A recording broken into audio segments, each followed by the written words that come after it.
waiting for customers to return. Policymakers all over the world are looking for ways to contain the spread of the virus while limiting the economic fallout. And this is a truly global crisis. The COVID-19 virus does not stop at borders. For this reason, coordinated international strategies to fight the virus and its economic impact are more effective than going it alone. In these difficult times, Indonesia and Poland need to act together in boosting both nations' trade and economy. Ladies and gentlemen, this webinar today offers us a prominent economic opportunity in beauty and cosmetics sector as a follow-up for our previous Indonesia and Poland cooperation in the aftermath of the COVID-19 pandemic on 25th of 2020. Beauty is one of the consumer-facing sector's most exciting industries. Makeup and skincare there. They are getting more and more concerned on their well-being.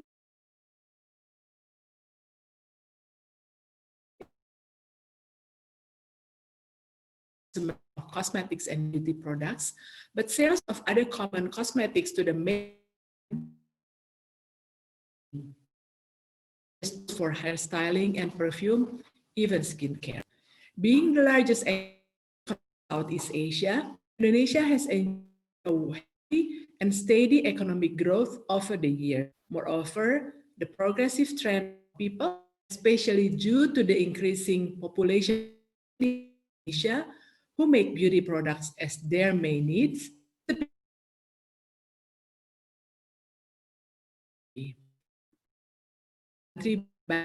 resources of the use of chemical products for daily life. Eco or bio or natural ingredients are currently one of the trends that people are looking for. Science need to work hand in hand to leverage engineered natural ingredients to satisfy. Indonesia could become a source.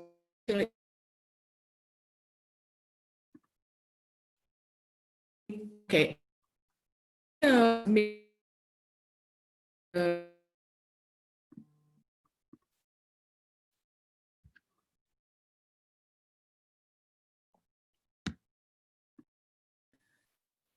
I hope you could hear my voice clearer. Indonesia could become a source for natural ingredients for cosmetic industry in Poland, as it is being a home for quite a number of local brands that has its product all over Europe. Moreover, in order to survive this pandemic, many industries try to find alternate ways to promote and sell their products.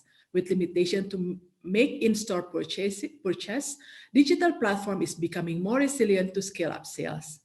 Seeing this phenomenon, beauty industry's players need to prioritize digital channel to capture and convert the attention of existing and new consumers. Ladies and gentlemen, Polish cosmetics industries is growing progressively in the last 15 years. Some of them have even existed in Indonesia and ASEAN market. On average, the sector grows 2.35% annually. Meanwhile, in other traditional countries, such as Italy and French, the cosmetic sectors have shrunk by 0.6%. Similar to Indonesia, being the largest economy in the region, as the largest economy of Central Europe, Poland offers an attractive market for Indonesian cosmetic industries. I'm of the view that Indonesia and Poland could develop cosmetic sector either in its natural substances or its raw materials or in their manufacturing process. Indonesia's riches on its natural raw material and polish technology and expertise can be complementary in promoting cosmetic industry. Ladies and gentlemen, this webinar would be followed by business matching to discuss a more detailed and concrete ones. The embassy will facilitate the meetings, either virtual or in-person schemes. The embassy could also provide you with translator if you need it. I'm confident that after this webinar, we will have more inquiries and expression of interest from both sides. And I would encourage you to start talking to each other to initiate steps or to undertake follow-up steps forward to establish collaboration. Together, I believe we could create a better, brighter, and promising future for Polish-Indonesian relation, especially in cosmetic industry. To conclude, I would like to thank my colleagues in the Indonesian Embassy in Warsaw for organizing this event, and also Mr. Janusz Piechociński for stepping in at the last moment to this event. And special appreciation also goes to all distinguished speakers who undoubtedly shall contribute greatly to this event. I wish you a fruitful webinar. Thank you. Dziękuję.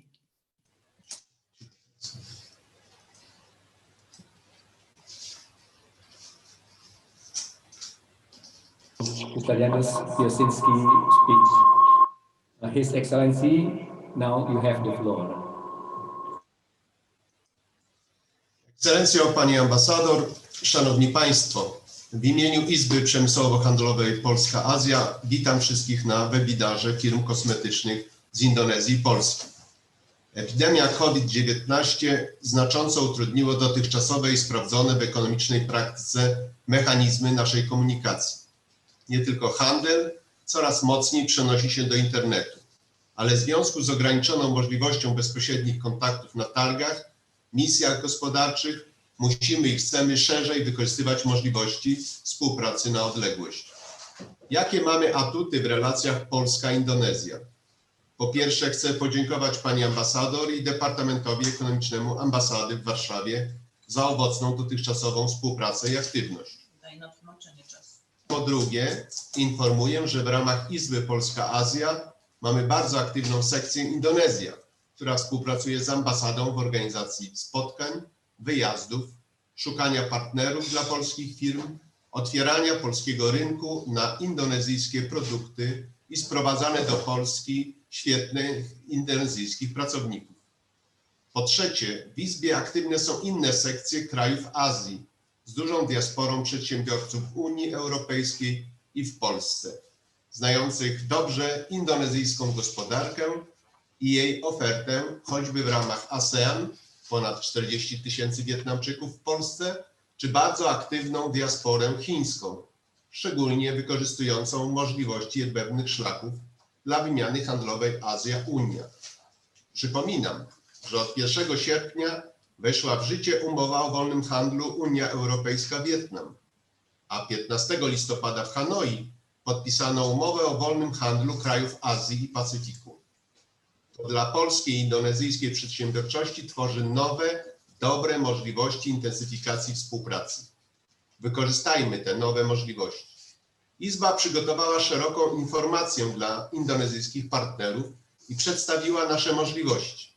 Od analiz rynkowych, promocji firm i produktów, wsparcia w procesie certyfikacji, poszukiwania odbiorców na kosmetyczne surowce i półprodukty i w Polsce, i w Europie, po znalezienie firm, które chcą kupować Wasze kosmetyki i je dystrybuować na rynku europejskim. Proponujemy indonezyjskim firmom i prowincjom wykorzystanie zbudowanego potencjału współpracy w ramach realizowanego z Chińsko-Polską Izbą Gospodarczą projektu Centrum Polska-Azja. Chcemy bowiem, by Polska w obszarze sektora kosmetycznego była Waszym hubem na całą Unię Europejską z pełnym wsparciem prawnym, celnym, podatkowym, logistyką i kanałem sprzedaży w handlu tradycyjnym i w e-commerce. Dziękujemy Pani Ambasador za umożliwienie organizacji dzisiejszego spotkania, bowiem chcemy poznać potrzeby i możliwości naszych partnerów z Indonezji.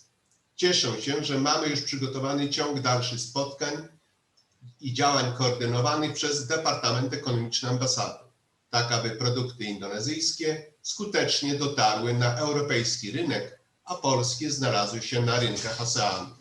Zapraszam do przedstawienia prezentacji i ofert. Your Excellency, Madam Ambassador, ladies and gentlemen, on behalf of the Polish Asian Chamber of Commerce and Industry, welcome to the webinar of beauty companies from Indonesia and Poland. The COVID-19 epidemic made it much more difficult for our communication mechanism in our economic practice.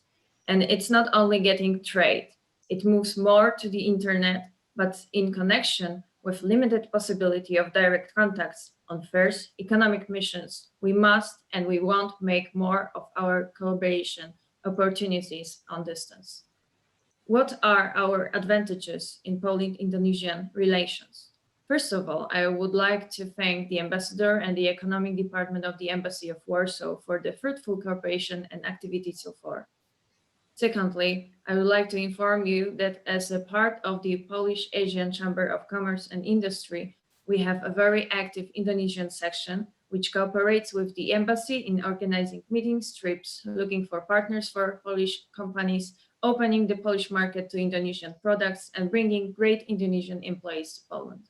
Thirdly, there are other Asian sections active in the chamber, a large diaspora of entrepreneurs in the EU and Poland who know the Indonesian economy and its offer well. Even as part of ASEAN, over 40,000 Vietnamese in Poland, or a very active Chinese diaspora that makes great use of the possibilities of the Silk Road for European and Asian trade. I would like to remind you that from August 1, the agreement on the EU free trade between Vietnam and the European Union came into force, and on November 15, the agreement on free trade of Asian and Pacific countries was signed. That creates for Polish and Indonesian entrepreneurship new and good opportunities and can intensify cooperation. Let's use the new ones possibilities. The Chamber has prepared a presentation of extensive information for Indonesian partners and presented our possibilities from analysis of the market, promotion of the companies and products, support in certification process, searching for recipients on cosmetics, raw materials and semi-finished products in Poland and Europe to find what we want to buy from your cosmetics and distribute them on the European market. The presentation was sent by the Indonesian embassy to all participants. We offer Indonesian companies and provinces using the built-up potential of cooperation with the framework of the Chinese-Polish Chamber of Commerce, which is called Poland Asia Center Project. We want Poland to be a hub for the Indonesian cosmetics sector for the entire EU with full support of legal services, customs and tax, logistics and channel sales in traditional trade and e-commerce. Thank you, Madam Ambassador, for organizing this meeting to learn about the needs and possibilities of our partners with Indonesia. I am glad that we have a sequence prepared of follow-up activities and meetings that will be coordinated by Economic Department of the Embassy so that the products of Indonesian will successfully reach the European market and Polish companies will find themselves on the ASEAN market. Thank you. Thank you, His Excellency, for your remarks. Ladies and gentlemen, now we are going to listen to our speakers today, today's speakers. The first one will be delivered by Mr. Mieczysław Obiedziński. He is an expert in certification in the European Union since 1998. And then it will be followed by Miss Lidia Ziaja, International Sales Manager from the Ziaja company.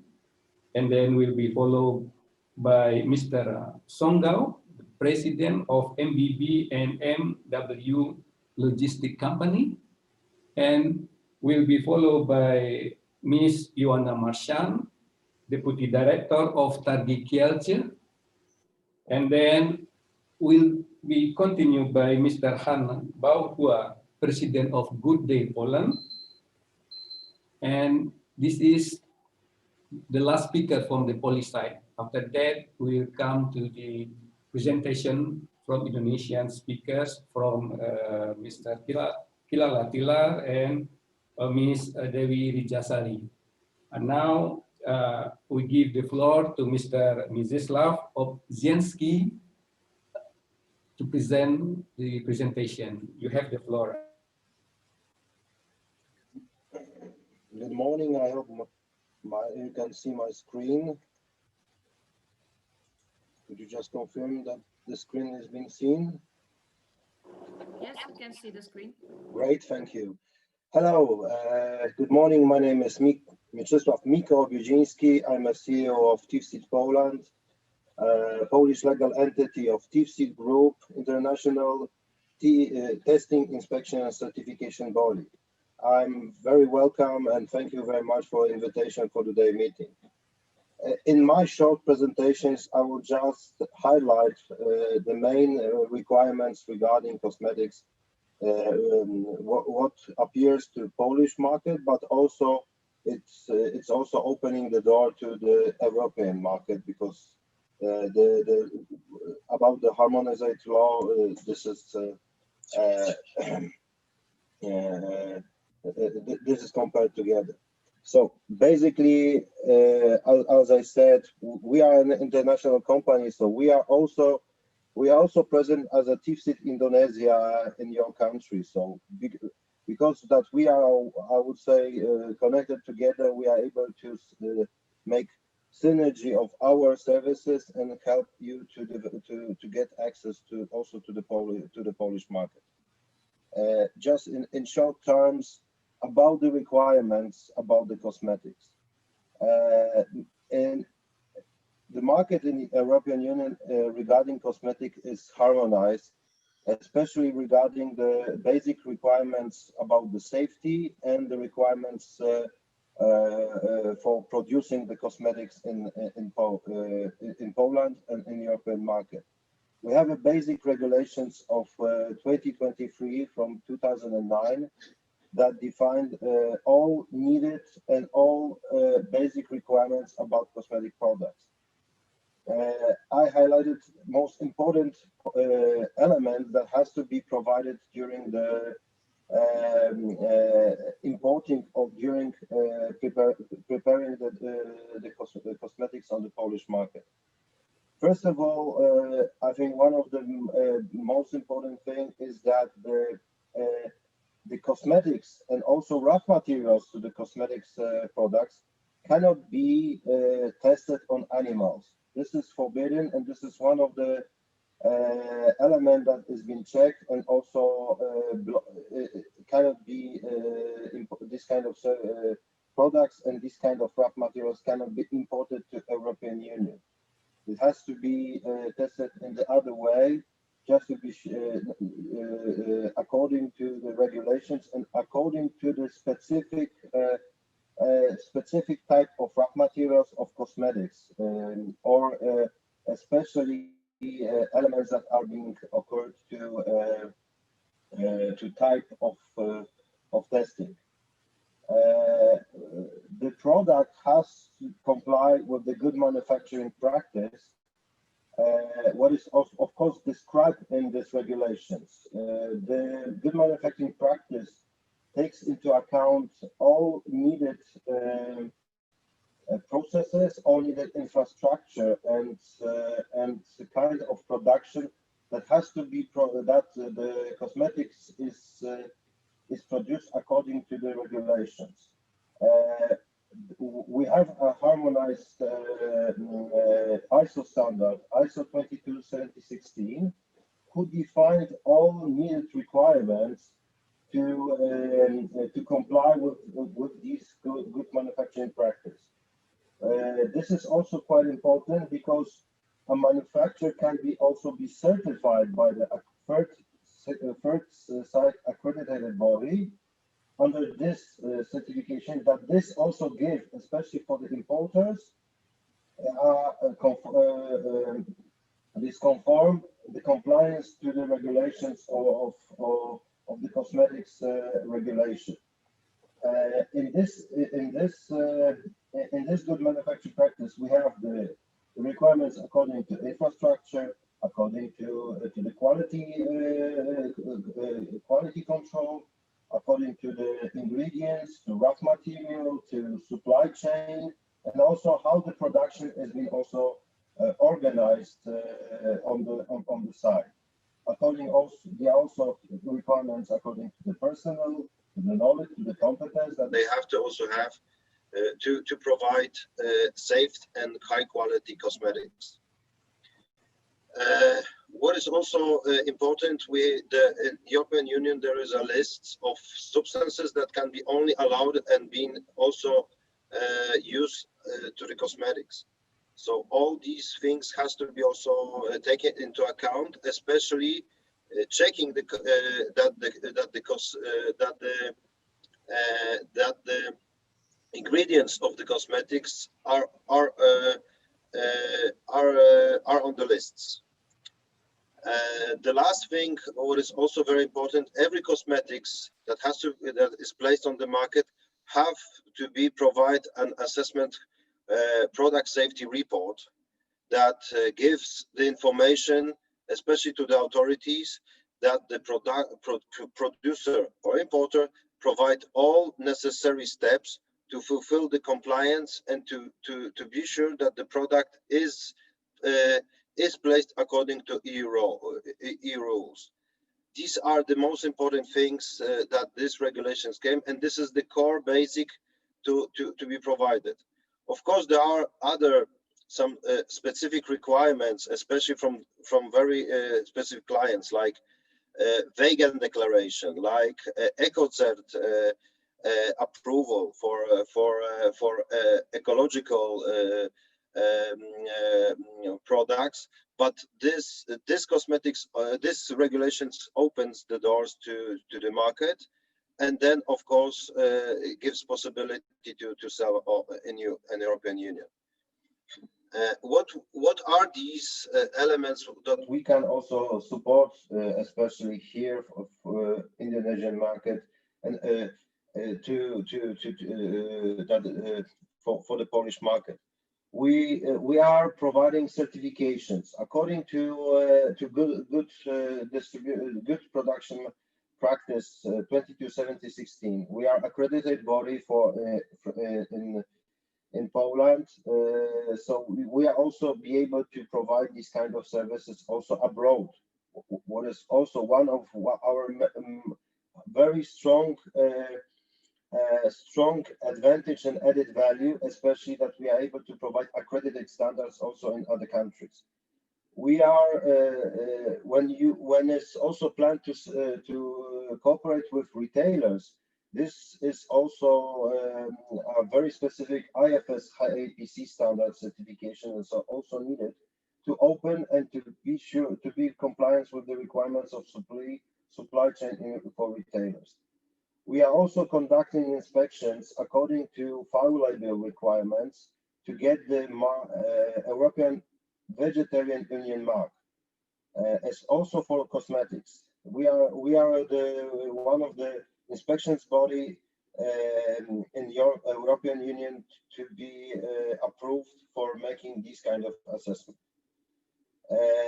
During our specialists, we are also helping to prepare all needed documents and all needed things to be sure that you are compliant to different kind of requirements and preparing especially safety assessments according to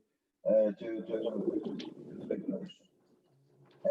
And also all needed laboratory tests, all things that you need to conform the cosmetics to European regulations. We are very happy to help you with our laboratories that are located in Poland, in European Union, also in Hungary, for example, or also in Asia. So also we are able to deliver this services very. Excuse me, Mr. Obiedziński, we have still another 2 minutes. This is just the end. So I'm very thank you. So I hope that you will find benefits for working with TIFSEED. And if you have any questions, anything in this case, I would be very happy to be a connector, a connect person to help you and to develop our cooperations between Poland and Indonesia. Thank you very much. Thank you so much, Mr. Obiedziński, for your presentation. I think it is a very important issue in the European Union about certification. So your presentation will, with your permission, will be distributed to all the audience of our webinar. Thank you. Ladies and gentlemen, Actually, we would like to deliver to you, to Indonesian side, actually, different perspective in the Polish market. Mr. Obiedziński has already told us about the certification, and then the next presentation will be more a practice for us to know what is going on in the real situation in the Polish market. We will get the information about the experience from Ziaja company, and then from the logistic infrastructure, and then from the how do we call it, the largest shopping center which is the biggest one for the Asian market in Poland, and then of course from one of the trade fair company in Poland. So our next speaker will be Miss Lidia from the cosmetic company of Poland. Miss Lidia, now you have the floor. I would like to welcome everyone participating in this webinar. My name is Lidia Ziaja, and I'm representing Ziaja company, who is producing pharmaceuticals and cosmetic products. I would like to share with you a short presentation. I would like to ask if you see my screen. Yes. Do you see my presentation on the screen? No, not yet. No, Not yet. not yet. Not yet. Okay, just a moment. Yeah, it works. Okay. Is it okay? Yeah, it's okay. Okay. Yes, we can see it. Thank you. So I will start with giving you some facts about the Polish cosmetic industry. Cosmetic industry is regarded as one of the key branches of the Polish economy. Poland is the sixth biggest cosmetic market in the European Union and fifth if we take into account Brexit, which will happen in less than a month. There are more than 1,100 cosmetic manufacturers and distributors in Poland, including local and international companies, which altogether makes Polish cosmetic market highly competitive. What is distinguishing Polish cosmetic market from other markets of the Central and Eastern Europe is that Polish cosmetic manufacturers have predominant position in it, especially in the category of skincare, where out of top 20 manufacturers in terms of volume, 16 are Polish companies. Now I would like to tell you a little bit about who we are and what we do, some facts about Ziaja company. Ziaja was founded in 1989 by two pharmacists, Alexandra and Zenon Ziaja. So our brand name is the surname of the founders. We are located in Gdańsk, a city on the Baltic Sea coast, which is important because it influences Ziaja's product and design philosophy, as the city has a very special climate and atmosphere. Our first product was olive cream, which after 30 years presence on the market still belongs to Ziaja's bestsellers and has become a symbol of our company. Today, our portfolio includes more than 1,000 products designed to help all skin types and problems, and generally to provide comprehensive personal care for the whole family. We offer lines for women, men, babies and kids.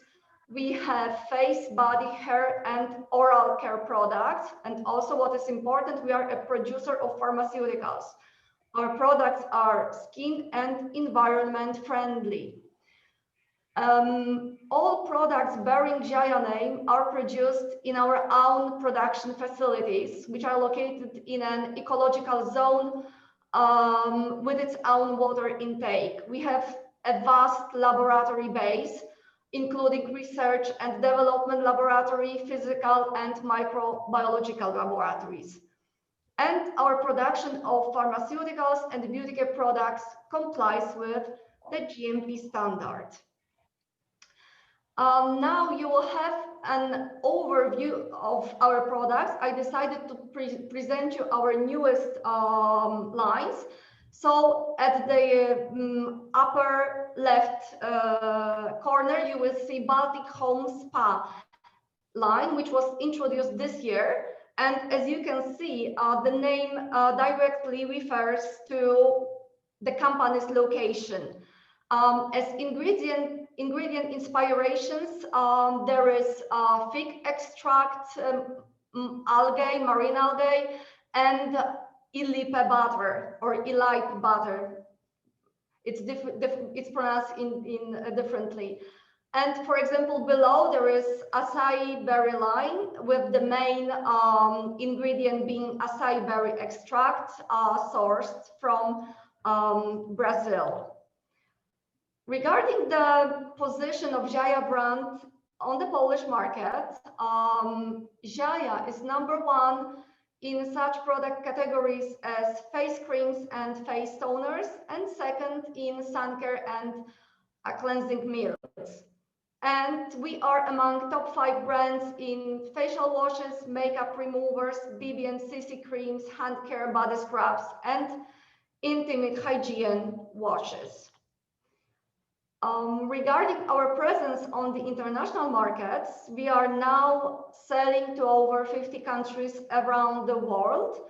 10 biggest export markets in 2019 were China, where we are present in cross-border trade, Ukraine, Spain, Czech Republic, and Croatia.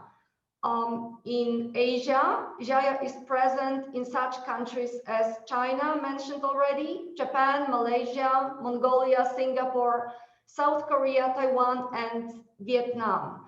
In 2019, sales to Asian countries constituted 35% of our total exports. Top 5 best-selling Ziaja lines in 2019 on international markets were goat's milk, olive oil, cocoa butter, manuka tree, and intimate hygiene washes. I would like to end my presentation by inviting our partners from Indonesia in the field of building trade relations with our company. We are interested in building distribution network for our products in Indonesia. Indonesia is a market with a cosmetic market of Indonesia has big potential for us. And also in the field of ingredients, as we already using a lot of ingredients coming from originally from Indonesia, such as cocoa butter, coconut butter, or our latest inspiration, ilipe butter. So thank you, and I would like to thank the organizers for inviting our company to speak. Thank you. Thank you so much, Lidia Jaya. You know, your name for Indonesian people is really familiar with that name. Jaya, you know, it is Indonesian sounds. Yeah, but of course, with the spelling of Polish language, of course. Thank you so much for your presentation. I think your presentation will be useful for our audience, because today webinar audience are actually coming from different and various sectors from Indonesia. They are producer, wholesaler, retailer, raw material supplier, and some of them are Indonesian students who have interest, attention, yeah, on economic promotion. Thank you so much, Ms. Lidia Jaya. Now we are going to listen to Mr. Songgao, the president of MBB and MW Logistic Company. You have the floor, Mr. Songgao. Thank you. Thank you very much. Ladies and gentlemen, it's my great pleasure to meet everybody here. And thank you for giving me a few minutes to let me introduce my company. My name is Songgao. I'm the founder and CEO of MBB Logistics. I have 2 companies in Poland. MBB is a main logistic company, and MW as a automation warehouse operating by robots. What we do, my company is doing the logistic fulfillment for e-commerce companies, focusing for customers from Asia, which is far from Europe. We offer them the local storage in Europe, immediate dispatch on their demand, and by cooperating by over 30 last mile delivery companies like DHL, DPD, UPS, we can deliver products as small as, for example, a mobile phone cable, or as big as by many pallets. Our delivery range covers all across the European Union. When the Asian e-commerce company cooperate with us, they do not need to have a local company in European Union. They do not need to manage their local warehouse, and do not need to manage their local employees. If their order is generated online by advanced IT solution, our system will instantly receive the orders. Then we will pick, pack, and dispatch their parcels within hours. In this case, Asian company can complete its delivery as fast as any other local sellers by a shipping cost as low as any other local sellers. So they do not have any disadvantage in their competition with the local European companies. We have seen our Asian customers had a rapid growth in the last years. I saw by myself some sellers who had sales increase from millions to billions. And especially during the pandemic, they had a very even faster growth. And my company as well. In 10 years ago, when we started by a few people, now we have 300 employees, 200 robots, 50,000 square meter warehouse, and 150,000 square meter land for go on expanding. Annually, we are shipping over 10 millions of shipment for our Asian customers. MBB is willing to support your sales in Europe. I believe I will be a right partner for starting your e-commerce sales in Poland, as well as in the whole European Union. In the next, I want to show a 3-minute video how my company works. Hope it will be interesting for you. And at the end, if there will be 1 or 2 minutes left, I'm ready to answer any questions if you have. So now I'd like to share my screen.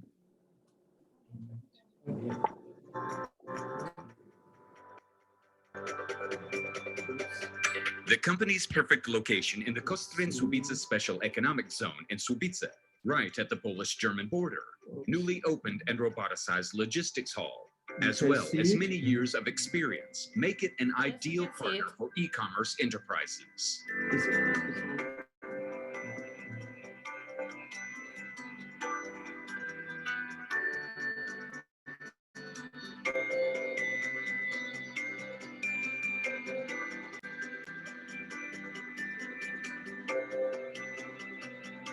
The company's continuous expansion resulted in yet another investment, involving construction of new warehouses that increase the storage area up to tens of thousands of square meters. A further 10 hectares of land is waiting for development through new investments.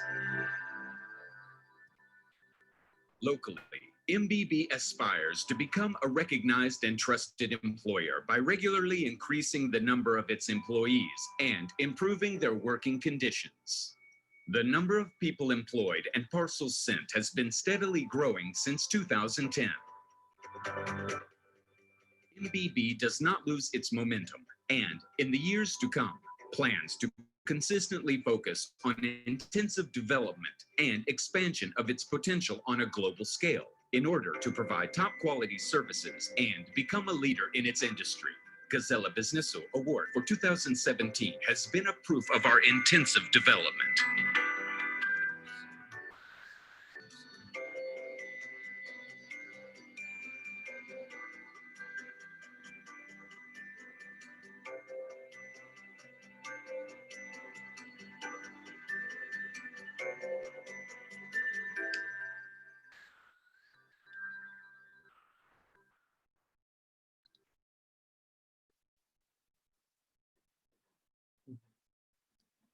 Okay, So a little technical problem. I think it didn't start from the very beginning.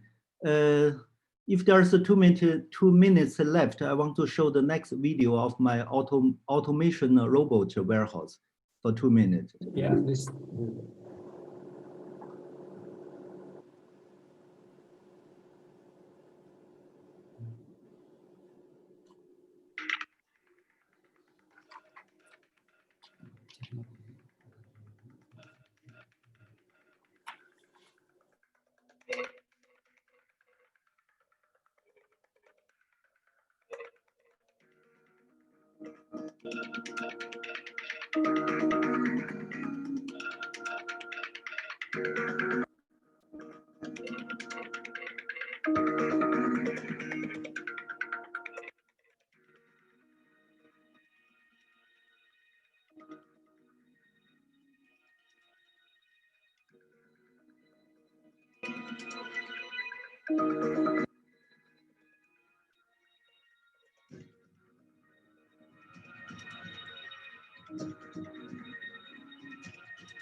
Okay, thank you. So that's my representation. I hope the video clearly shows our activity. Thank you.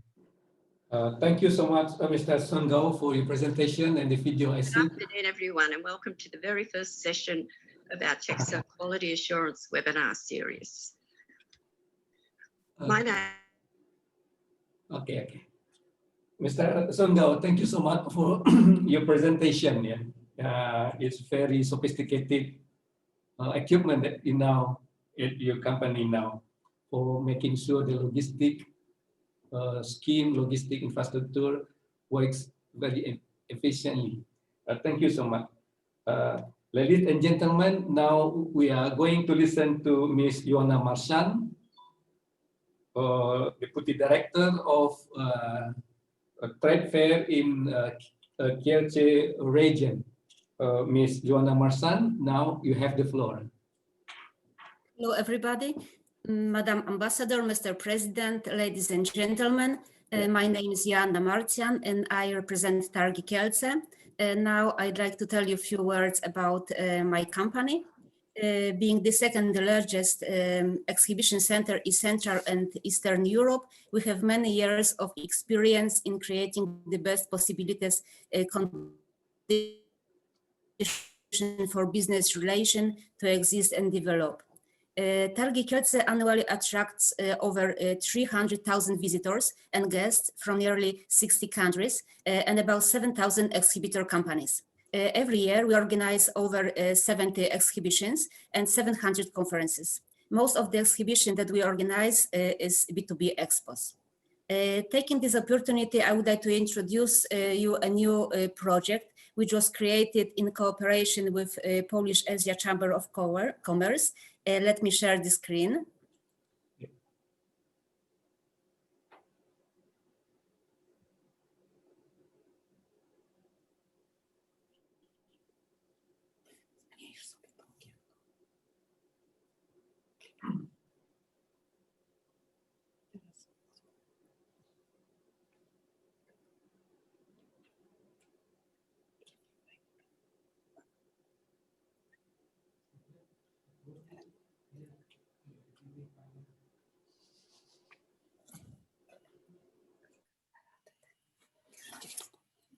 Can you see the presentation?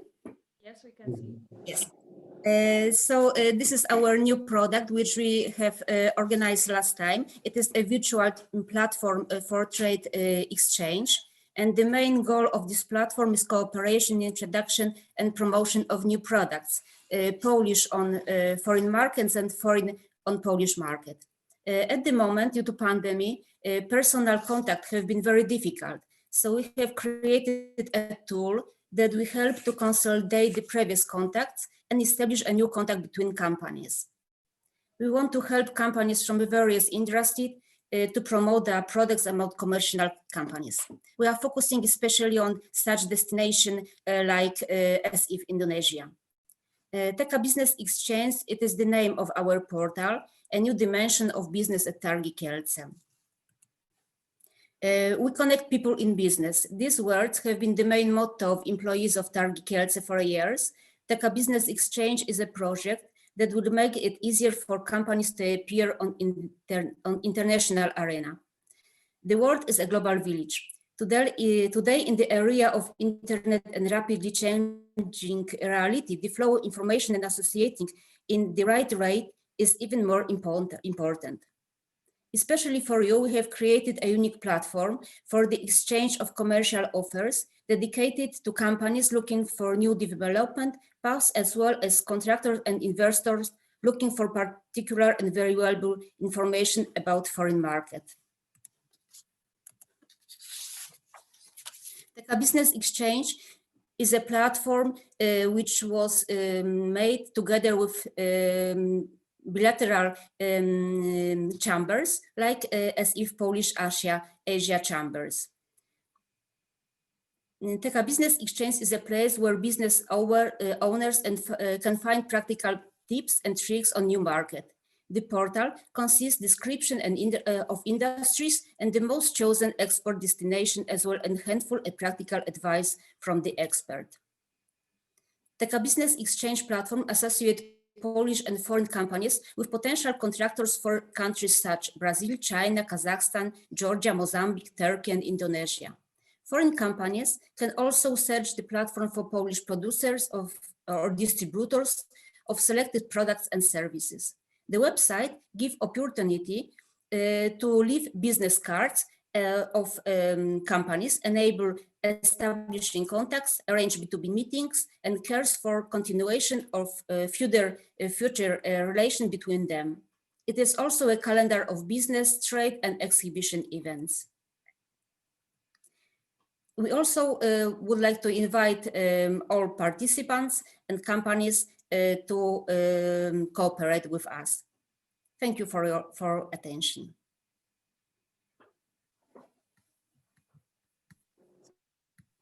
Ioana, thank you so much for your presentation. I think we have heard and we have also seen your presentation on the screen and the services that you offer to us. Thank you so much. Now we are going to give the floor to Mr. Han Baohua, the president of A Good Day Poland. Maybe for Indonesian colleagues, Good Day Poland actually the biggest Asian shopping center in Poland. So let me tell in Indonesian situation, it is like PRJ Jakarta Kemayoran. So the area like that, and there are 7 giant buildings for storage as well as for shopping center. Mr. Han Baohua, now you have the floor.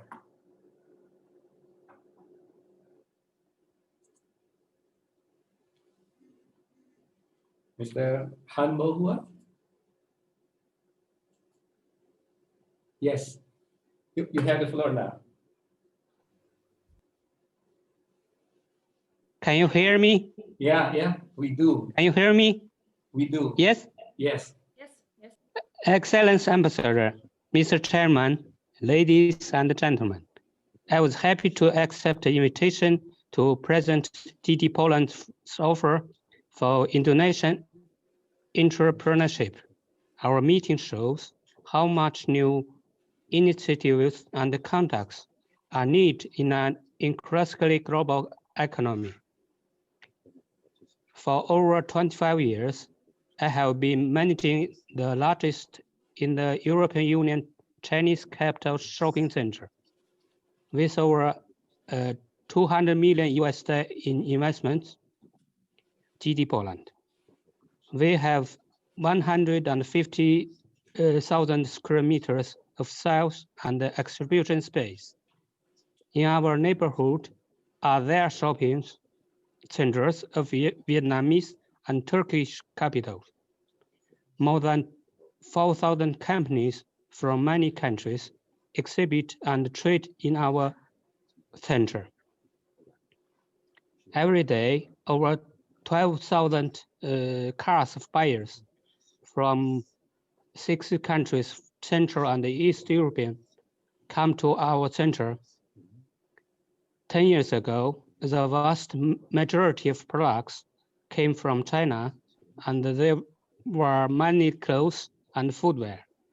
Today, this category accounts for less than 40% of the range, and the share of the home furnishing, electronics, and cosmetics is growing significantly.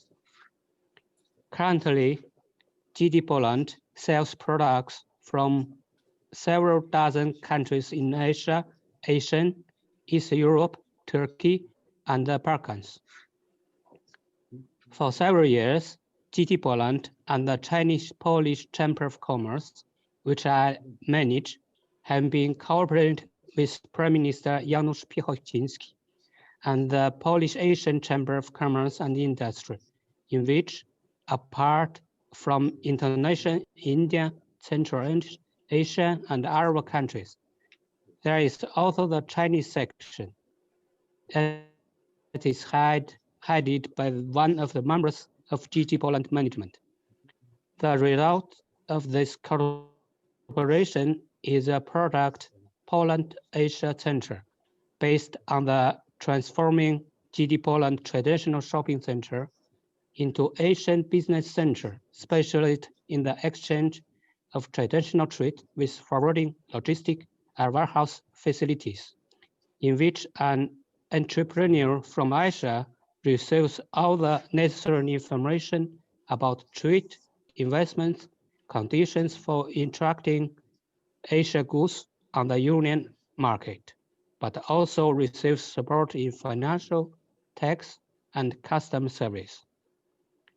We are ready to use the support of chambers, the Economic Department Embassy of Indonesia, the Asian diaspora in Poland, and the Union in this regard, and to co-create modern channels of collaboration, trade, investment, supplies of necessary raw materials, and semi-finished products or manufacturing technology.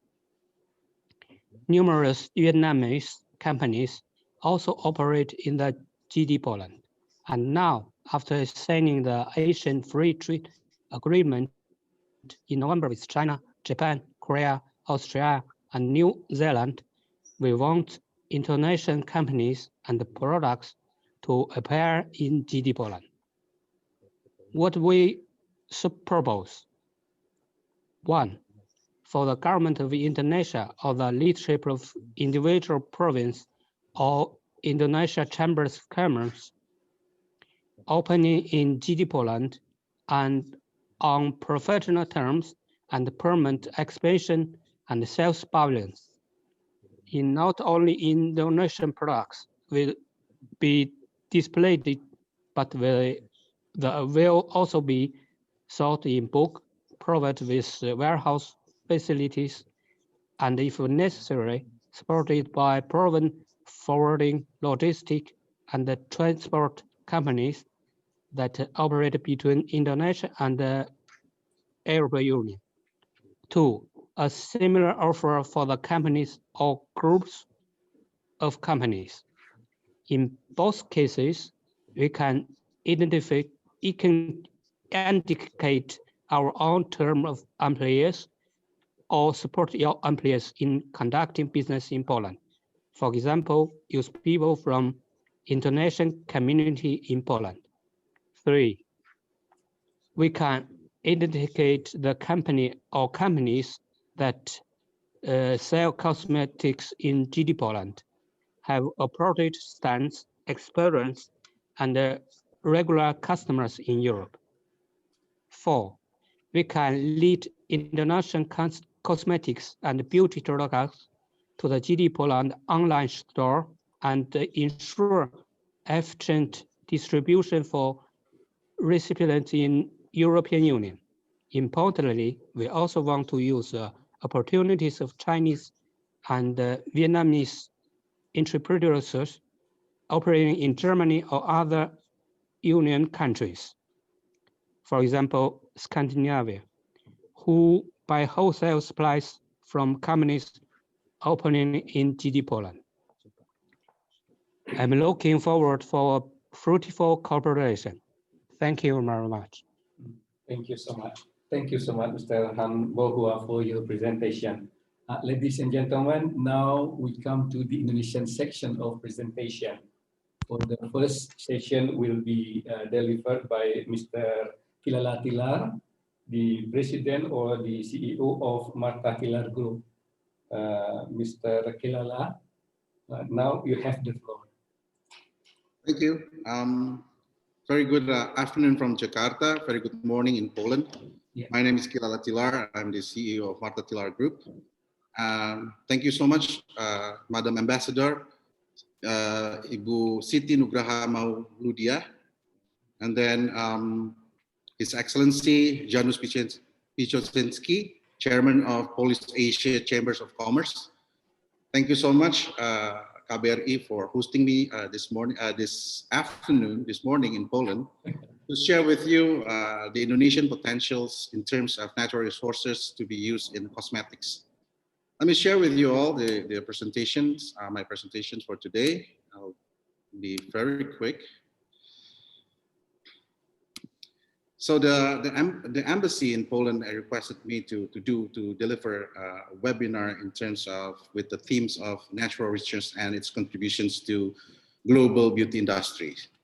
But first of all, let me introduce you to our group. Our group was founded by Dr. Marta Tilaar in 1970. She started the business in very humble beginning, 4x6, rented the one employee in 1970. And now we are in the business for 50 years of flying in Indonesia. And the group has become one of the largest cosmetic company in ASEAN, empowered by 4,000 employees, in which 80% of them are women. Now we have around 10 brands in our portfolio, luxury Indonesian brand into mass market and affordable products for the lower end of the market. Today, we'd like to discuss about the research and our quest in delivering natural ingredients from Indonesia to the world. In 1999, we established what we call the Marta Tilaar Innovation Center. Right now, it employs 57 pharmacists, chemists, and skin experts. And we have a satellite university faculty in ethnobotany in Leiden University in Netherlands. And we've been doing a lot of research with 26 local and also regional universities. We have 20 universities locally. We work together to bring a research that can be delivered for applications for active ingredients and also natural colorants for cosmetic industries. So the task of Marta Tilaar Innovation Center is how to grasp the global trend and infuse it with the local and regional culture and empowered by local biodiversity of natural ingredients of Indonesia to create what we call the innovation that is uniquely Indonesian.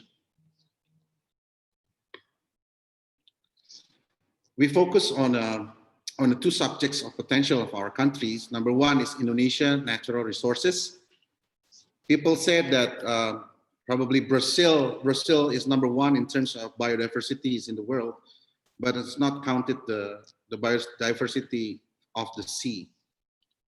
So if you combine the biodiversity in the sea and the forest, Indonesia is #1 in terms of wealth and richness, in terms of plant that we can use for medicinal purposes and also cosmetics and personal care.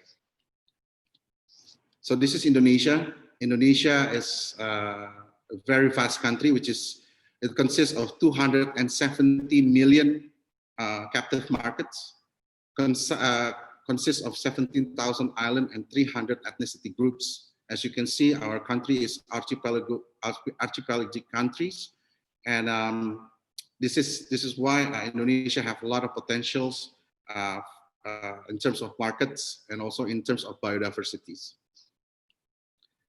And then the second one is the cultural aspect of our country. As I mentioned earlier in the earlier slides, that we consist of 300 cultures, and we are not just monoculture. We are a big melting pot. We are a mix of local Indonesian, Indian, Portuguese, Chinese, Persian, Dutch, Aborigines, etc. So in that sense, we are rich of indigenous knowledge or ancestry technologies that have been used, a lot of herbal for their medicinal and also cosmetics and personal care remedies.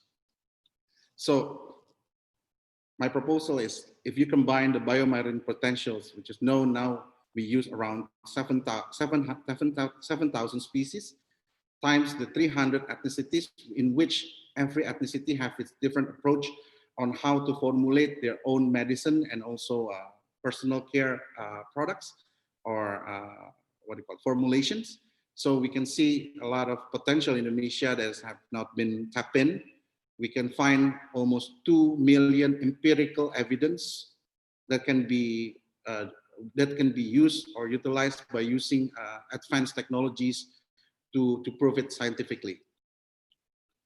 So in terms of our quest in formulations and also finding raw materials for cosmetics of the world, we believe in green science. We believe in ethnobotany, in which empirical evidence and also combining with science to prove the benefits of the plants that we are studying. So if you can see, this is the map of Indonesia. For almost 20 years, we do research. We've been going down the forest of Indonesia to find, to talk to the people, to talk to the ethnic group in the remote area of the country, to find a unique species that can be used for herbal and also for cosmetics benefits. So we have a group of scientists consists of ethnobotany, we have anthropologists and also chemists to go down, to go inside the jungle to interview basically, the ethnic groups in the jungle on what kind of unique ingredients that they use for their medicines and also for personal care. So we have almost 250 publications that we publish. Every time we find something that is unique and also have a benefit for medicine or benefit for cosmetics, we publish all our finding in research publications like the universities. And now we have around 38 patents, domestic patent, regional patent, and also 12 global patents for our research for raw materials and its use in cosmetics. In our formulations, in our research motto, we believe in clean beauty. We want to get rid of all the negative ingredients in our cosmetics formulation, as well as in the process of raw materials manufacturing. For example, we eliminate no paraben with the issues of parabens, BHT, BHA, and also mineral oil, etc., etc. In lining with clean beauty, we also do not test our products in animals, but we do a lot of testings later on. I will tell you in the next slide. We do safety and efficacy on raw materials and also the finished products. We do it in vitro, in vivo, and ex vivo. So ex vivo, we develop a cell culture to test the benefit of the raw ingredients active ingredients or finished products on the cells on the lab, in the lab. And then if we talk about cosmetics, it's all about sensorial and how we feel, touch, hear, and smell the products. So we developed with the University of Indonesia, IMERI, on how to quantify human five senses, and by using neuroscience sensory device for our testing for the finished products. In order to develop a more robust development of research, we allocate 10 acres of lands to be a living laboratory for many students from abroad, from Leiden University, Delft Universities, Chicago University, to come and to learn about the plants. And also we include our supplier, which is the farmers, our partners, for them to learn how to plant organically, because all our product is organic certified and also EcoVadis certified. So we have around 400 network of farmers, consists of probably 1,600 farmers that we educate and we're certified. So we developed together with one of the largest chemical company in the world, Clarion, probably is your supplier also. We developed 12 extracts, active ingredients to be sold in 200 countries. As I mentioned, we are EcoVadis certified supplier for sustainability, and currently we are silver, certified. And also, if you talk about Indonesian market and also the world market, is halal is very important. So everything that we produce, raw materials and finished product is all halal certified. And also EcoCert. If you talk about natural ingredients, it has to be EcoCert, and it's now moving to Cosmos because of the European Union regulations. This is a quick video on our collaboration with our partner, Clarion, based in Basel, Switzerland, to distribute our natural active resources ingredients and to more develop than them into 200 valuable products for the world. And that is only the first step. We keep systematically searching the biochemistry and bioresources found across the Indonesian archipelago for the creation of commercially valuable extracts. Developing these into standardized plant extracts that are safe and efficaciously proven for application in cosmetics.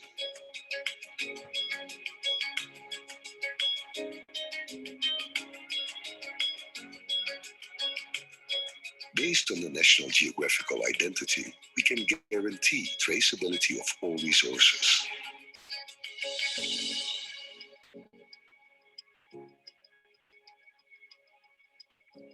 We select sustainable and environmentally friendly bioresources that are cultivated by multiple cropping and organic principles. This process runs smoothly by collaborating intensively with farmers. We provide them with training programs for good organic farming practices and for post-harvest treatment processing to ensure the best quality.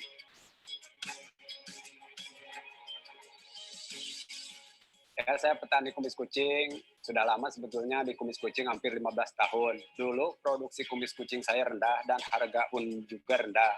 Sejak ada pembinaan dari Marta Tilaar, produksi kumis kucing saya meningkat dan harga pun juga tinggi. Selain kumis kucing kami kirim ke Marta Tilaar, juga kumis kucing kami kepake buat ke luar negeri.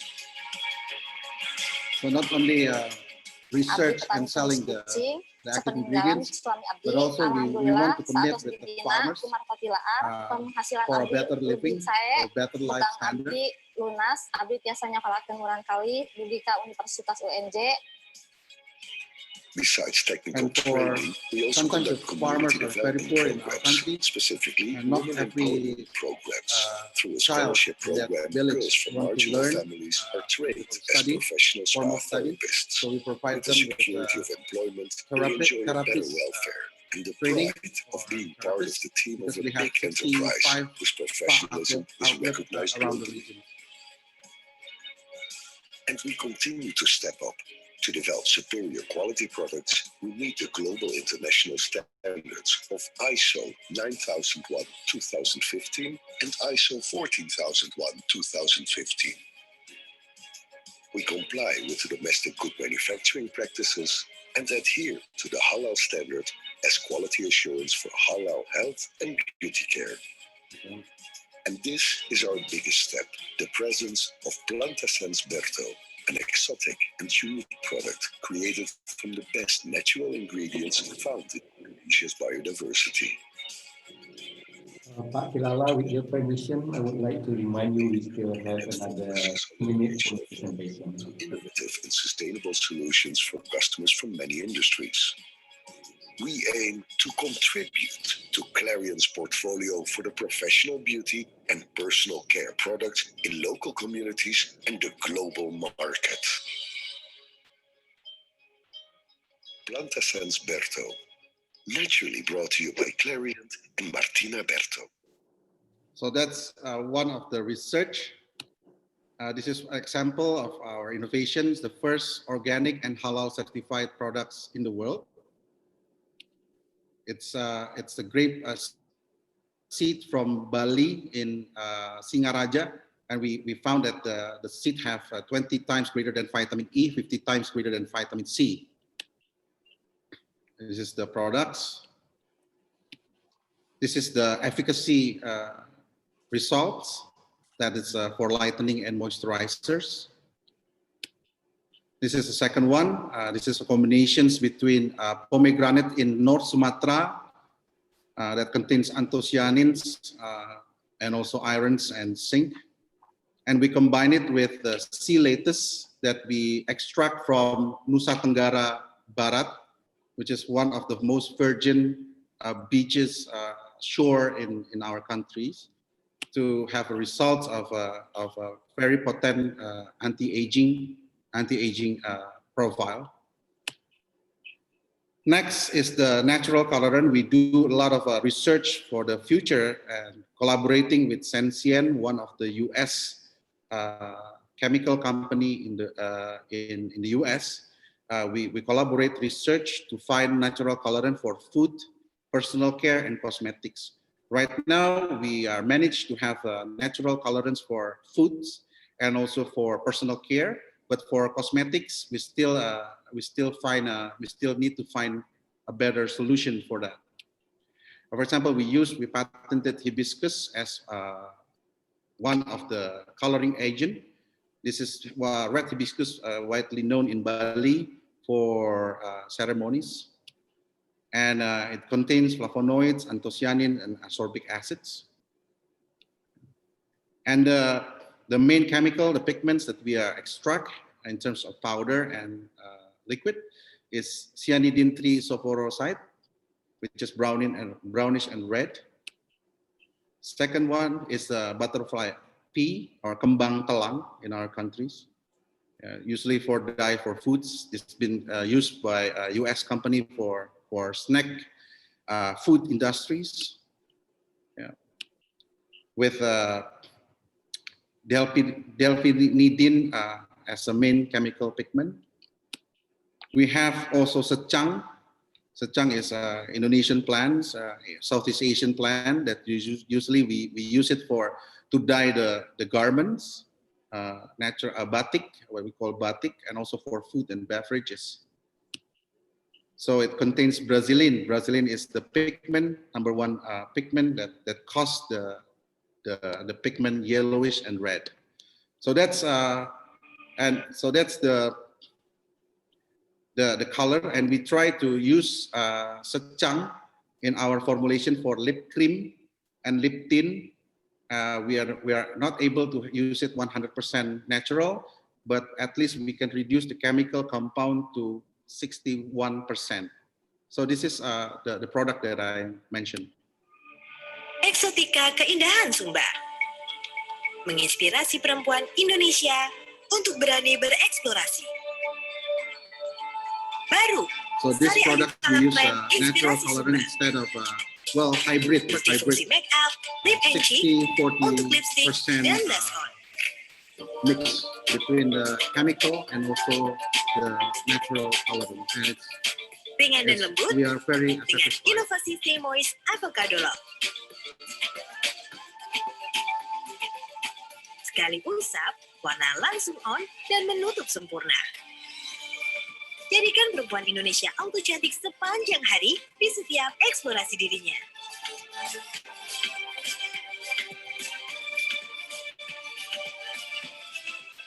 Auto cantik dengan inspirasi Sumba. Dari Sari Ayu, Marta Tilaar.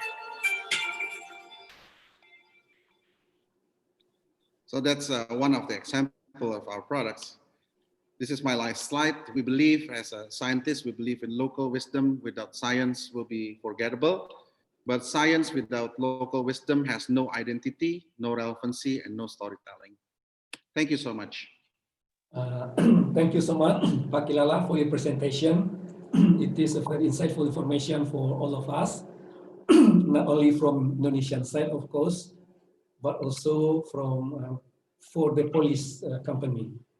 Now, last but not least, we are going to listen to the presentation from Ms. Dewi Sari from Indonesian Cosmetic Association. Ibu Dewi, now you have the floor, Bu. Thanks. Thank you.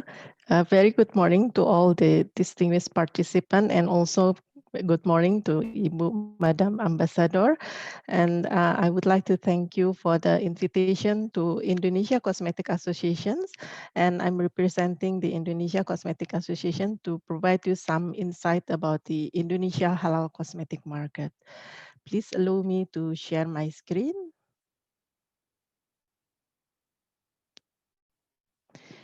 Yeah, so let me introduce myself. I'm one of the expert team member of Indonesia Cosmetic Association. My name is Dewi Sari, and I also sit as a Vice President Scientific Affairs in the ASEAN Cosmetic Associations. So today I would like to provide you some information about the key market figures, cosmetic regulatory landscape in Indonesia, challenges and opportunities, and some recommendations. Let me start with the key markers.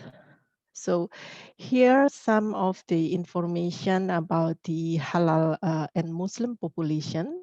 So we know that the worldwide Muslim population in the world is around 1.8 billion. It's around 24% of worldwide populations, and Indonesia Muslim population approximately around 13% of the worldwide Muslim population, and it become the largest Muslim population in the world.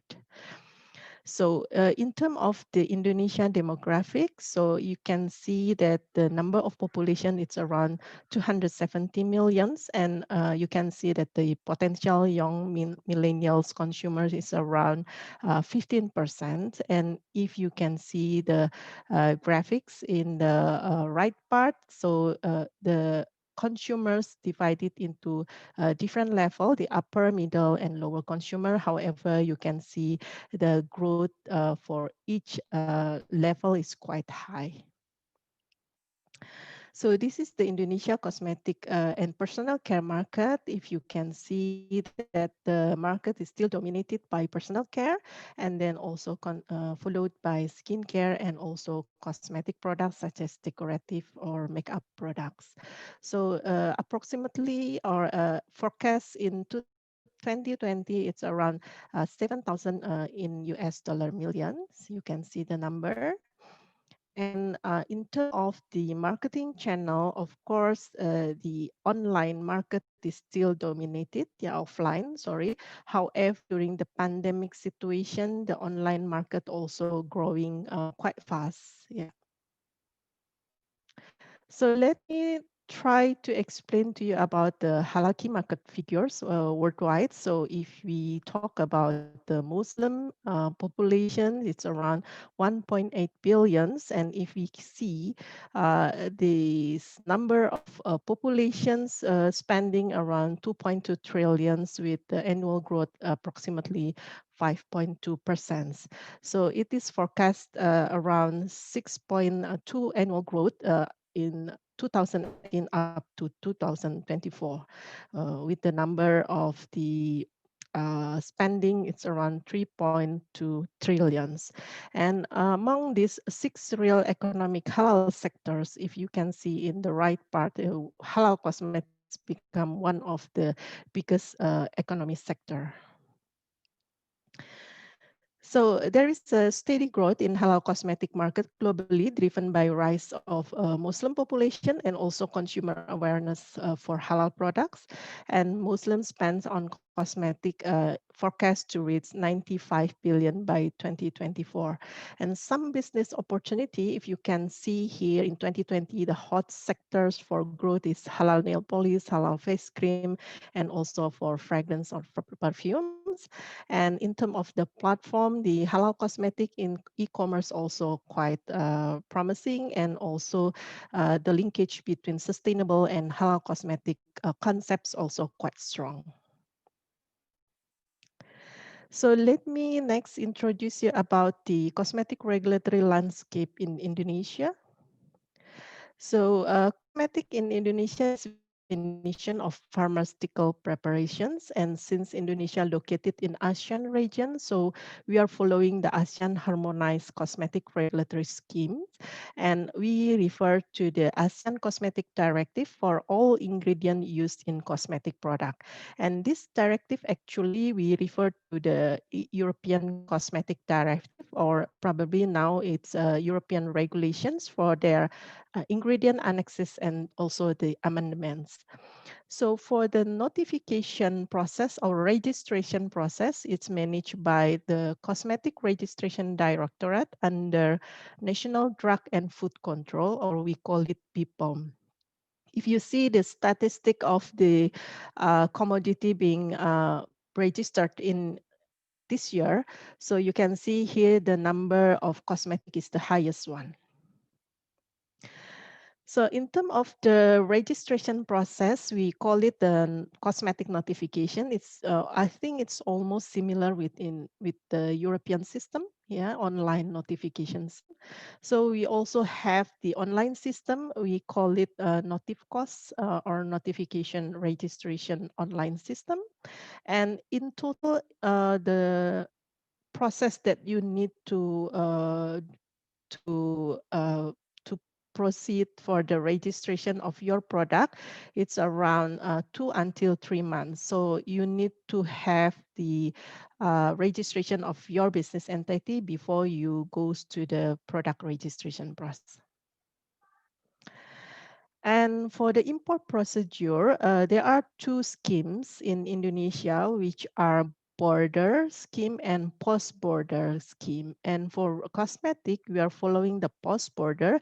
It means that when you deliver your product and your product arrive in the port, you just go to the custom clearance, and then you don't need to wait for a long time for the for waiting import license, because you can go to the warehouse your products, and then you can taking care of the import license after your product available in the warehouse. So before, the system was a border system, so it sometimes took longer time for the custom clearance process, and then your product have to stay in the port warehouse quite a long time. So next, I'd like to introduce you about the one of the important regulation in Indonesia, which is halal regulations.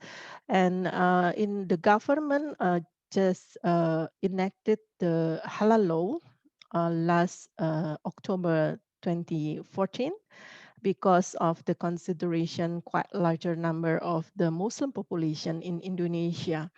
And during this 5 years period, the government has issued several derivative regulations because the law should be implemented by 17 October 2019, which was last year. However, the implementation is not directly mandatory. You still have some phasing period before become the mandatory. So this halal regulation demand you to have the halal certification for all product being marketed in Indonesia, including cosmetic products. So these are some information about the regulations in terms of hierarchy of the regulation and the type of regulation. The first is the law, and then the second one is the government regulation. Next is ministerial regulations, and then followed by ministerial decree and the head of BPGPH decree. So those are sets of the halal implementing regulation that you need to know if you want to sell your product in Indonesia market. So in terms of the passing period of the halal law implementation, divided into two type of product. The first one is food and beverages, which is the transition period. It's only 5 years, so it becomes mandatory by 17 October 2024. And for non-food and beverage, which is cosmetic, is under this category. And for cosmetic, they have transition period for 7 years, so it becomes mandatory by 17 October 2026. So these are some process for the halal certification procedure that you should know if you want to sell the product in Indonesia with a halal claim.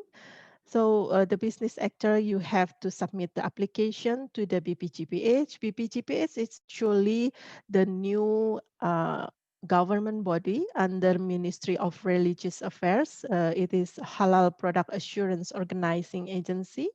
So you have to submit the application to this organizing agency. And then BPGPH will appoint the examination agency, or we call it LP. The LPH will conduct some examination and testing of the product. After audit, they will submit the result to BPGPH, and BPGPH will provide the information to the Indonesia Council of Ulama to provide the final decision for halal, which we call it fatwa halal. So after the MUI issued the fatwa halal, then BPGPH will publish the halal certification. So in total, the process for domestic product is around 97 working days, and for the overseas product, it's around 117 working days. However, under the issuance of new law, which we call omnibus law, the total process should be shortened into 21 working days. However, up to date, there is still no detailed information on the stages of the process within these 21 working days. So there are some challenges for you if you want to market the halal product in Indonesia. The first is if you know that cosmetic ingredient and formulation, we know it's very complex in terms of formulation and ingredients, because we have a lot of mixtures and fragrances and also other complex ingredients. And then the second point of the challenge is about the halal regulation and standard. At the moment, no harmonized halal regulation, standard certification procedure regionally or globally. And the third is halal certificate recognition. At the moment, no truly multilateral reciprocal recognition, halal certification body. And in terms of infrastructure investment, you have to be ready for the possibility investment in the R&D, plan, process, and human resource.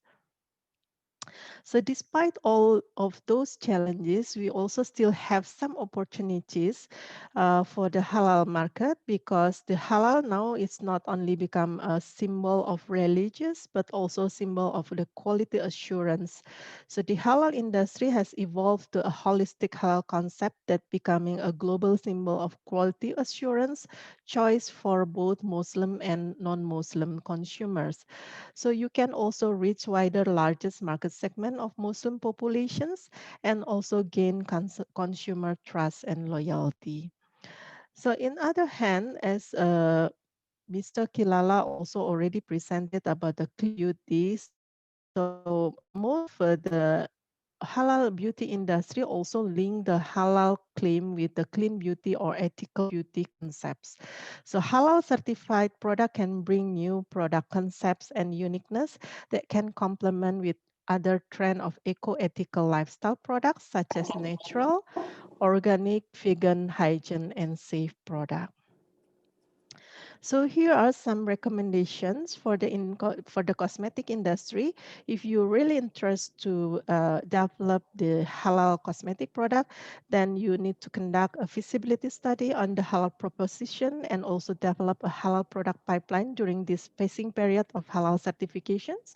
You still have 6 years of the transition period before the halal certification become mandatory in the next 6 years. And also you can do alignment with eco-ethical product labels and choose halal certifier body which have wider network on mutual recognition of halal certifications. And last not least, also you need to do preparedness on how to do the halal assurance system within your organizations.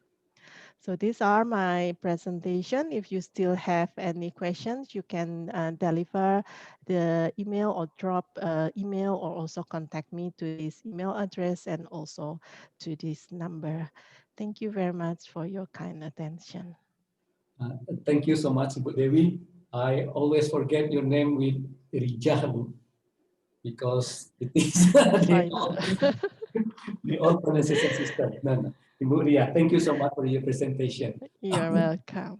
Ladies and gentlemen, now we are going to continue our session into the question and answer session. So if you would like to ask the question, please raise your hand or just write on the chat room and to whom your question goes to. Let me read some questions raised by the audience in the chat room. So we will ask the speaker to prepare the answer of the question. The first one, it is actually coming from a Sito company, but the question goes to Mr. Mieczysław Obiedziński. Unfortunately, he is not in our forum now. He is a little bit sick and then he left us. But then I will read the question and then the embassy or the organizing committee will convey the message to him, and we will also convey the answer if we got the answer for Mr. Obiedziński. So the question actually, what kind of safety assessor can it be done by safety assessor located in Indonesia, or it should be, or it must be in Poland? That is the question. And then the related one actually, what kind of accredited laboratory can it be done in Indonesia? Because Indonesia has also a laboratory accredited by the Committee of National Accreditation, or should it be tested in Poland? That is the question from Sito company to our speaker. But I don't know if the speaker from police or maybe Mr. Janusz or maybe the others can answer the question. But if you don't, yeah, we can keep the question and we convey the message to Mr. Obiedziński. And now we go to the second question. It is from Mr. Jakubowski. Mr. Jakubowski, actually the president of Indonesian Police Business Council in Jakarta. Yeah, his question goes to Mr. Kilala. The question actually, being a business partner of Indonesian producer of fully compostable cassava and corn bag, I would like to ask if the Marta Tilaar Cosmetic Imperium, maybe the company, is planning to implement eco-friendly product like cassava and corn bags or film in the retail and promotional activity in the near future. I think there has already the answer in the chat room, but if you don't mind, Mr. Kilala or maybe the representative of the company can answer the question in front of us. Okay, thank you so much, Pa, for the questions. Actually, we've been using cassava bags since 2012, and for the efforts, we are awarded by the government of DKI Jakarta or Jakarta province as one of the pioneer who used the cassava bags in our countries. And now, because the new regulations in Indonesia that banning the use of plastic bags for shoppings, nowadays it's very difficult to find plastic bags in the shopping mall, shopping center. We have to pay. So we said we're not going to use the plastic bag anymore. We inform our customers to use their own durable bags. I think. If I could add something, because I spent the last 8 months in Poland with the same problem. The problem is, what does it mean plastic? If you have something what is compostable with the bacteria within very short time then disappears, it's not plastic. So the problem of the governments is to change the meaning of this product, because for the time being they are qualified like a plastic. That's why they must comply with all of the rules and regulations, but this is not pure plastic, which is 90% of the compostable, purely organic product. So we have the problem in Poland. I wanted to ask Mr. Piechociński the same thing, but the description of the product is cassava bag is not plastic. Yes, it's with the compostable. Yes, compostable. It's not plastic. Plastic does not compose. Exactly. Yes. I agree. So we are on the same frequency working, but the problem is in between governments to find out the solution in naming. We've been using the plastic bag since 2012, and we stopped using it in 2019 because of that new government banning on the plastic use for shoppings. Okay. Yeah. But just to tell you the last thing, just to tell all of you, you may not know, but in the Polish dictionary of the Polish language, the word compostable does not exist. Because there are no products compostable yet in our meaning. It's compost, but compostable, which means it disappears, eaten by the bacteria, does not exist in the Polish dictionary. Thank you. Thank you for the question. Is there any question from the participant of Poland? Yeah, if there is question, we hear the question.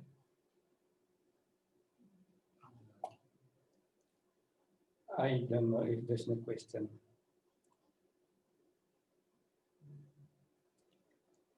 If none, and then I think I have a question actually. From my side, actually, my personal question, if you don't mind, I would like convey it to Ibu Dewi. Ibu Dewi, our halal certificate is still in progressing regulation, so it is not settled yet. Because from Poland, actually, there are 2 companies has proposed to get the recognition of their halal certificate to the, let's say, Ministry of our Religion Affairs, but it is not settled yet.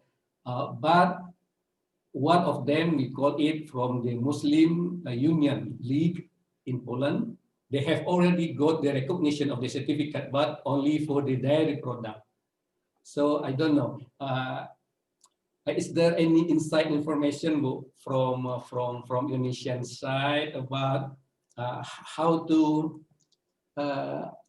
how to make a compromise. I mean, the regulation to make it more understandable for the foreigner company, especially about the cosmetic. Is there any concrete step from the government about that? Thank you so much. Okay, thank you, Pak, for the questions. So, fortunately, I have been in the position of the business sectors before, which also conducted the halal certifications. I was working for L'Oreal before, and I'm also the halal coordinator of their product for in the 3 countries, ya Pak. And now today I also become the halal auditor, Pak. So I was the halal auditor of the LP POM MUI. So within the organization in Procosme, a lot of discussion about this halal certification, especially for the imported products from other countries. And there are some shifting of the agency which handle the halal certification. Before was the PPOM MUI, now become BPGPH, and MUI positioned, PPOM MUI positions now only become the examination agency. So for the halal recognition now handled by BPGPH, no more with PPOM MUI. However, the existing list of the halal certifier body recognition within overseas halal certification body and also LPPOM MUI, it's still available, Pak. And this list also being recognized by BPGPH for time being. There are 45 halal certifier body in the overseas. You can see the list in the website of halalmui.org. And this 45 halal certifier body, actually, it's from 26 countries. But I don't remember whether one of them is police. I don't think so. But there are some. Oh yeah, but there are some European halal certifier body. But you need to know that this recognition is only for 3 scopes. The first scope is for the slaughtering process. The second one is for raw material. And the third one is for flavor and fragrance. So at the moment, there is no recognition for finished product, for whatever finished product. So this is something that actually the concept of recognition that now being handled by BGPH, and this is, I think, to my understanding, it's at the level of G2G level, government to government level. So last year, actually, I also helped. I'm also assisting one of the halal certifier body from Lyon, France. Would like to have this kind of recognitions, and we do the application to BPGPH. However, the BPGPH also requesting the supporting documents from the government of France government, whether this halal certifier body also being recognized or not. So at the level of recognition must be handled G2G level, Pak. So you need to contact with the BPGPH for the moment. Yeah. Thank you so much. And to my understanding, it's still under process, Pak. However, there are around 26 halal certifier body already submit this recognition BPGPH. Thank you so much, Bu. Yeah, you are right, Bu. There are one from police certification body that has been listed in that list, Bu. But the other certification body from police, we call it Police Halal Institute, is also proposed their request. Thank you so much. Is there any question from?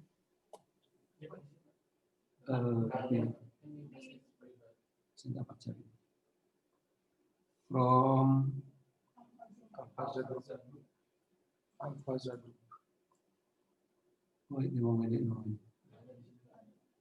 bisa baca. My colleague will read it because I cannot read it well. Yes. The question, please read it. Thank you. And the question is from the.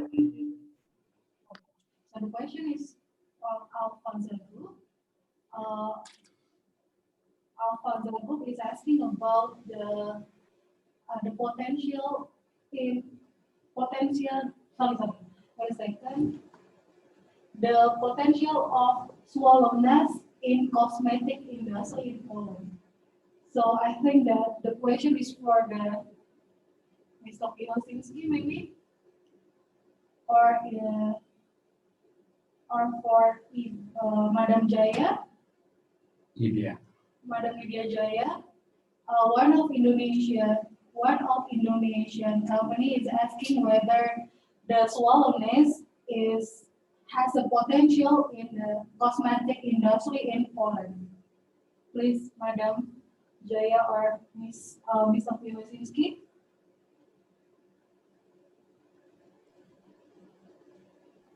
Can you write down the question in the chat box, please? Okay. Because the question is coming in the private chat. Oh yeah. That's why I can also see that. Yes. Wait a second. I will write it down in the chat box. Be patient, Which one is this? Sorry. Be patient. We will put it in our chat room.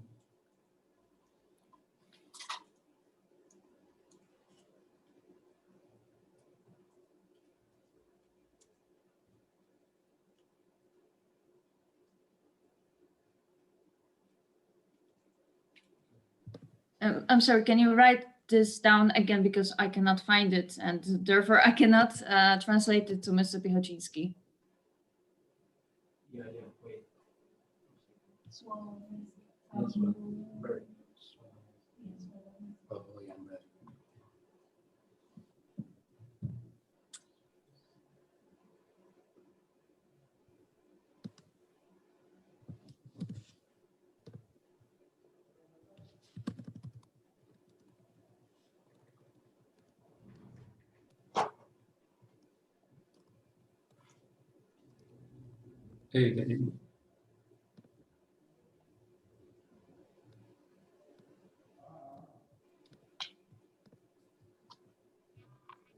Prezesie Piechociński, pytanie jest, jaki jest potencjał użycia produktów tłumaczonych jako jaskółcze gniazdo w polskim przemyśle kosmetycznym?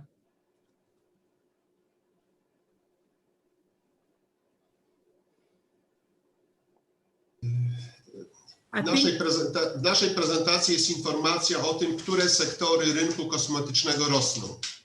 So in our presentation that was included here in the chat, there's information about what segments of the cosmetics industry are in the increase in Poland. Szczególnie rosną sektory kosmetyków nowej generacji, sektory biokosmetyków. Especially there is a huge development of the bio-cosmetics and new generation cosmetics, organic cosmetics. Rynek wzrósł ponad 5%, a biokosmetyki i nowej generacji kosmetyki bio ponad 12%. The increase in the whole cosmetics market was about 5%, but in the bio and organic cosmetics it was around 12%. Szczególnie kobiety wykazują tutaj oczekiwanie na wzrost pozyskania tego typu kosmetyków. Especially women are interested in new generation cosmetics and biocosmetics and organic cosmetics. Wskazaliśmy też w naszej prezentacji, jak kremy do twarzy i ciała istotnie rosną i jaki mają potencjał wzrostu. We indicated in our presentation how the need of personal care products and facial products of organic and bio are in demand and in development in Poland. Tą drogą poszły wielkie koncerny europejskie i postawiły na biokosmetyki, ale one są wyjątkowo drogie dla statystycznego nabywcy. Big Global companies already invested in this kind of products, but they're usually expensive for the customers. Więc po pierwsze, polskie firmy będą szukały surowców i półproduktów do produkcji właśnie takich kosmetyków. So first of all, Polish companies will look for such ingredients to produce their products. I myślę, że dzisiejszy webinar przybliżył nam partnerstwo w tej dziedzinie. And Mr. Piechociński thinks that today's webinar shows the opportunities and the potential of the cooperation. Po drugie, jest w Europie moda na balijskie masażystki i wykwalifikowanych pracownikach w spa europejskich. Second of all, there is a huge demand in Europe for Indonesian masseuses and Indonesian products in spas and hotels. Co wywołuje w spa dodatkowe zainteresowanie nowymi produktami, także z Indonezji. And it shows that there is a demand in spas and in hotels in Europe, not only in Poland, but in Europe for Indonesian products. Ten proces zatrudniania masażystek z Indonezji został zahamowany przez COVID, ale jak się sytuacja unormuje, wrócimy do wzrostu liczby pracowników z Indonezji w tym sektorze.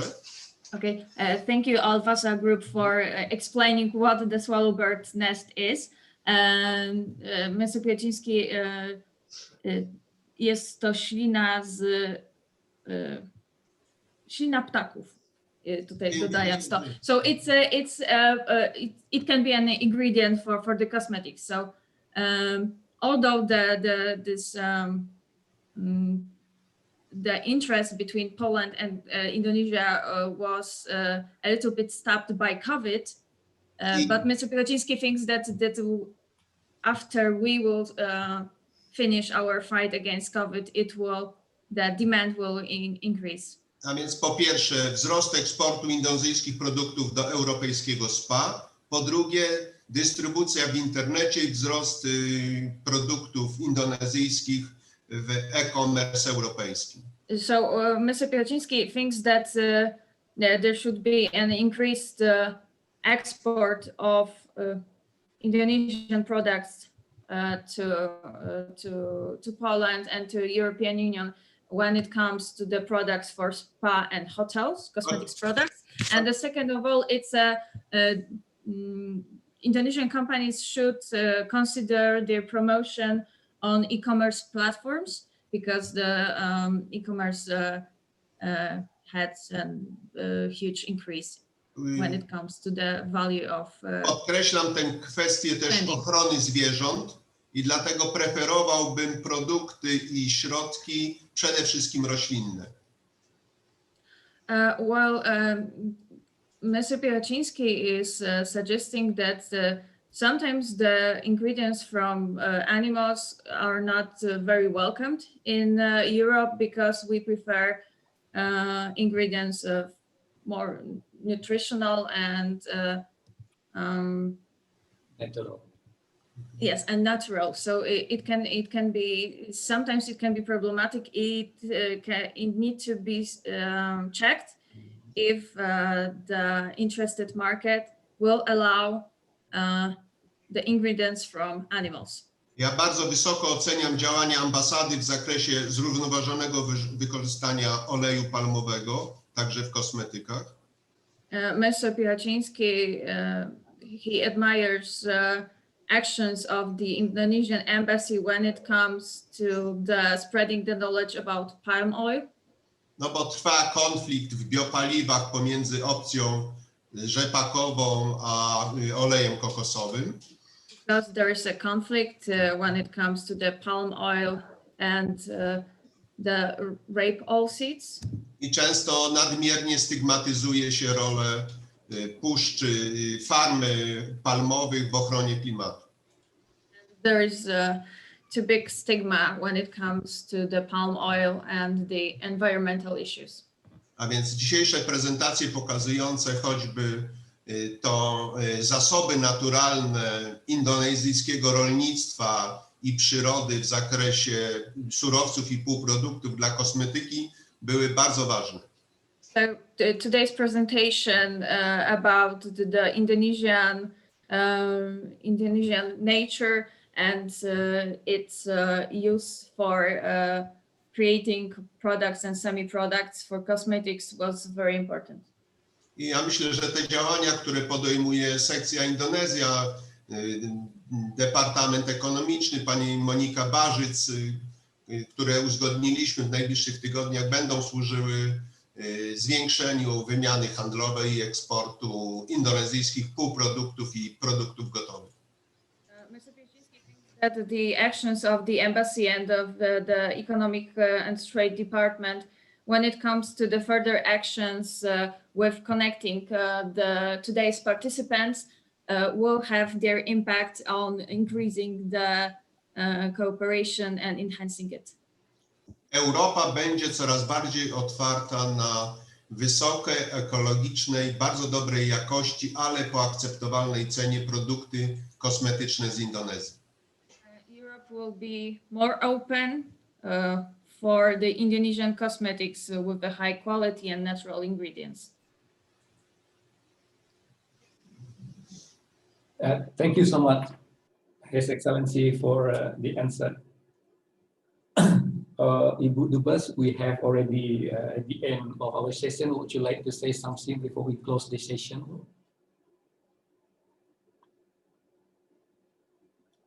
Mike, please. Well, thank you so much once again, all the participants. I hope this going to be the first stage of communication between all the participants. I know there have been some communication in the chat room, and some already explained. Some participants already explained their line of industries. We're going to share this information with participants who are interested to know more about other participants. We will send it by email to your personal email. But again, I really hope that this conversation doesn't stop here. Let's continue the conversation. The embassy are ready to facilitate the further conversation, and we are also ready to provide a translator if you need to have a translator. So once again, thank you very much for all the speakers. I know some have left, but some who are still here really appreciate your time. Pani Piechociński, Ibu Dewi, Mr. Songgao, Mr. I think some has already left. So I don't know whether Miss Lidia, Ziaja is still here. Actually, I'm your fan of Ziaja products. I'm using your hand cream. You know, your hand cream doesn't create my nail brittle, and so that's why I've been using your products. I think I'm going to bring a lot when I go home to Indonesia, or maybe, you know, by the time I'm in Indonesia, your products are already available there. But again, once again, thank you very much for all participants. I've also seen some of my good friends here, Pak Kres from DEXA, and other. I also, appreciate your presence here. And once again, let's make this as a first conversation between our mutually beneficial cooperation. Thank you. Thank you, Pak Taufik. Thank you so much, Ibu Ambassador, Madam Ambassador, for your closing remarks. It concludes our webinar session today. And as Ambassador told us, it is the first stage of our conversation. We should continue it into more concrete and focused discussion among us. That's why the embassy will facilitate all the communication and everything. Thank you so much, everybody. Would you please to give applause to all of us, as well as especially to our distinguished speakers today. Thank you so much again. Thank you so much. Have a good day for all of you, and see you in the next session of our economic webinar. Assalamualaikum warahmatullahi wabarakatuh. Thank you so much. Warahmatullahi wabarakatuh.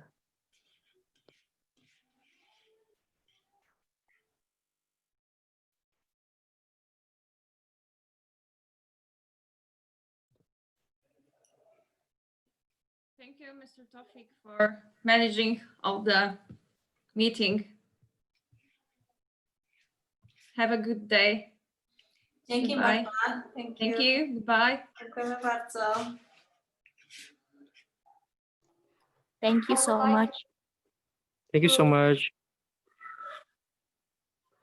I would like to take a minute to thank you, dear Madam Ambassador, for speaking so positively about our hand cream. It's a great pleasure for us.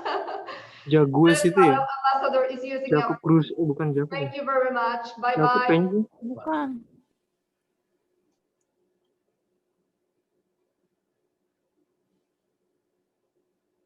Udah ya, habis. Tinggal kita. Masih banyak.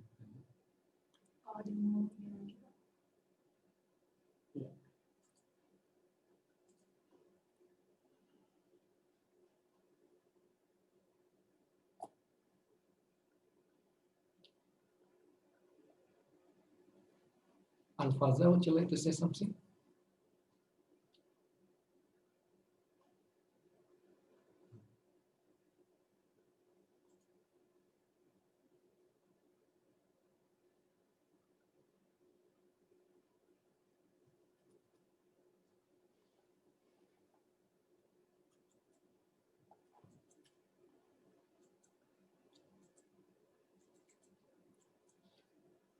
Saya udah jemput ya, Mbak Ismail. Jemput.